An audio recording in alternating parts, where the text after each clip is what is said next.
Ada quote bilang, a good book can change your life. Buat aku ada beberapa buku, dan buku-buku itu telah membantuku dalam banyak hal, termasuk dalam creative journey, dan mengubah perspektif tentang kehidupan. Yang pertama adalah dari Elizabeth Gilbert, judulnya Big Magic. Jadi buku ini telah membantuku untuk memberanikan diri dalam memulai my creative journey. Jadi aku mulai bikin Bookstagram dan mulai serius sama blog. Ada nih judulnya, Creative Living Beyond Fear. Kayak takut orang-orang udah ngelakuin hal yang sama dan bahkan lebih baik. Takut kalau waktu, tenaga, bahkan uang yang kita investasikan buat meraih mimpi itu akan terbuang sia-sia. Pada akhirnya sekarang aku bisa bilang kalau ketakutan untuk memulai itulah yang sia-sia.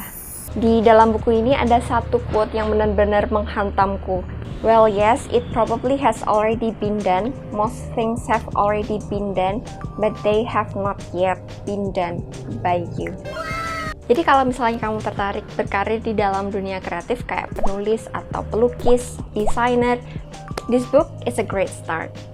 Masih dalam kategori proses kreatif, buku selanjutnya adalah Still Like an Artist dari Austin Kleon. Kalau misalnya kamu udah mulai proses kreatifmu nih, terus tiba-tiba di tengah jalan kamu stuck because you know creative life is not linear. Nah, buku ini bisa banget jadi guideline. Dan Still Like an Artist buat aku datang di waktu yang tepat saat aku lagi kayak downfall. Itu tuh aku tiba-tiba merasa kayak I'm not an expert enough. Kayak who am I gitu. Merasa begitu berani sharing dan bikin konten. Wait a minute. Who are you? Ada 2 tips dari buku ini yang benar-benar aku praktekin dan bikin aku bangkit lagi. Pertama, menyimpan appreciation folder alias apresiasi dari orang-orang yang suka sama karyaku yang merasa kontenku valuable buat mereka. Yang kedua adalah be bored, karena creative people need time to just sit around and do nothing. Buat para anak muda umur 20-an yang sedang mengalami quarter life crisis, buku ini adalah sebuah kitab suci. Apalagi kalau kamu merasakan hal-hal yang disebutkan sama Meg Jay di sini. Si penulis di sini menjelaskan kenapa umur 20-an adalah masa-masa yang paling krusial dan bagaimana kita bisa memaksimalkannya.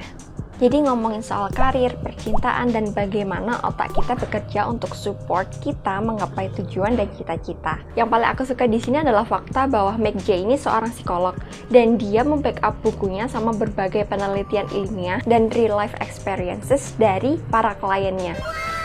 Selanjutnya adalah Filosofi Teras dari Henry Manapiring. Jadi, aku baca buku ini sebelum pandemi dan aku sangat-sangat bersyukur untuk itu. Awalnya aku nggak expect banyak sih sama buku ini untuk membantuku menghadapi realita yang nggak sesuai rencana saat pandemi, but it turned out the opposite. Jadi di sini Henry Manapiring cerita tentang filsafat Stoicism. Meski topiknya kayak berat banget, si penulis membuatnya lebih fun dan gampang dipahami. Di Filosofi Teras ini kita diajarkan untuk mengendalikan diri termasuk dalam hal emosi dan ekspektasi.